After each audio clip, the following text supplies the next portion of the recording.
नमस्कार, मी नाना आहिरे. आवाज in news Marathi चॅनलमध्ये आपलं सर्वांचं स्वागत करतो. बघूया आजची ठळक बातमी. मनमाड नगरपालिकेत कर भरण्यासाठी अचानक झाली गर्दी. अभय योजनेचा उद्या शेवटचा दिवस. मनमाड नगरपालिकेच्या वसुली हॉलमध्ये मार्च एंडच्या अनुषंगाने घरपट्टी, पाणीपट्टी, गाळा भाडे भरण्यासाठी नागरिकांनी मोठ्या प्रमाणात गर्दी केली असल्याचे पाहायला मिळाले. उद्या अभय योजनेचा शेवटचा दिवस असून नागरिकांनी या योजनेचा थकीत रक्कम भरून लाभ घ्यावा, नगरपालिका प्रशासनाला सहकार्य करावे असे आवाहन मनमाड नगरपालिकेचे मुख्याधिकारी शेषराव चौधरी यांनी केले आहे. आवाज एन न्यूज मराठी, मनमाड, नाशिक. महाराष्ट्र शासनाने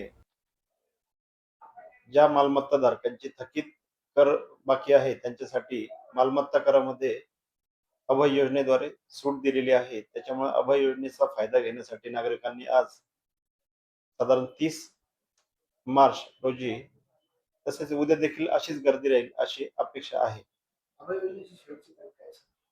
अभय योजनेची तारीख उद्या शेवटी 31 मार्च 2026 अशी आहे.